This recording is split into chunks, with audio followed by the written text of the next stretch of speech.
డ్యాంల నిర్మాణం కోసం ఊళ్లను ఖాళీ చేస్తుంటారు. పరిశ్రమలు, రైలు మార్గాలు, విమానాశ్రయాలు తదితర ప్రాజెక్టుల కోసం కూడా ఊళ్లను ఖాళీ చేస్తుంటారు. పుట్టి పెరిగిన ఇళ్లను, పొలాలను విడిచి జనం గుండె బరువుతో ఇతర ప్రాంతాలకు శాశ్వతంగా వలసపోతుంటారు. కానీ పులుల కోసం తట్టబుట్ట చేతబట్టుకుని ఉన్న ఊరిని విడిచిపోవడం చాలా అరుదు. తెలుగునాట అలాంటి ఉదంతం తొలిసారిగా చోటు చేసుకుంటోంది. పులులు తిరగడానికి చోటు కల్పించేందుకు 2 ఊళ్లు ఖాళీ అవుతున్నాయి. నిర్మల్ జిల్లాలోని కవ్వాల్ టైగర్ రిజర్వ్ నుంచి పల్లెల తరలింపునకు అధికారులు అన్ని సిద్ధం చేశారు. కడెం మండలం మైసంపేట, రాంపూర్ గ్రామాల ప్రజలను నెల రోజుల్లో ఆ మండలంలోనే ఉన్న ధర్మాజిపేటకు తరలించనున్నారు. ధర్మాజిపేటలో వీరి కోసం డబుల్ బెడ్రూమ్ ఇళ్లను ఇప్పటికే నిర్మించారు. తెలంగాణ, మహారాష్ట్ర సరిహద్దుల్లో తిరిగే పులులకు మరింత స్వేచ్ఛ కల్పించడానికి ఈ ప్రాజెక్ట్ చేపట్టారు. దీని వ్యయం 24 కోట్లు. ఇది విజయవంతమైతే మరిన్ని కవ్వాల్ నుంచి మరికొన్ని పల్లెలను, చెంచుపెంటలను కూడా ఇతర ప్రాంతాలకు తరలిస్తారు. ధర్మాజిపేట కవ్వాల్ టైగర్ రిజర్వ్ లో ఉన్న పెద్ద పులులు తిరిగే కోర్ ఏరియాకు బయటే ఉంది. కవ్వాల్ టైగర్ రిజర్వ్ లోని కోర్ ఏరియాకు పెద్ద పులులు పెద్ద సంఖ్యలో వస్తున్నాయి.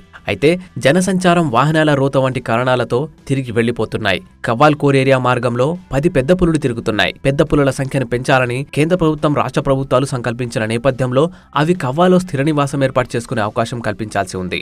దీనికి వీలుగా మైసంపేట, రాంపూర్ గ్రామాలను ఖాళీ చేయించి కుంటలు తవ్వుతారు. పల్లెలను పచ్చిక బీళ్లుగా మారుస్తారు. దీనివల్ల పులులు ఎలాంటి ఇబ్బంది లేకుండా తిరుగుతాయి. గట్టి నీటి వనరులు ఉండడంతో జింకలు, కొండగొర్రులు, అడవి దున్నలు వంటి శాకాహార జంతువులు అక్కడికి చేరుకుంటాయి. వాటిని వేటాడడానికి పులులు కూడా వచ్చి స్థిర నివాసం ఏర్పరచుకుంటాయి. కవ్వాల్ కోర్ ఏరియాలో ప్రస్తుతం 37 గ్రామాలున్నాయి. ఖాళీ చేయడానికి ముందుకొచ్చే కుటుంబాలకు ప్రభుత్వాలు మెరుగైన పునరావాస ప్యాకేజీని అందిస్తున్నాయి.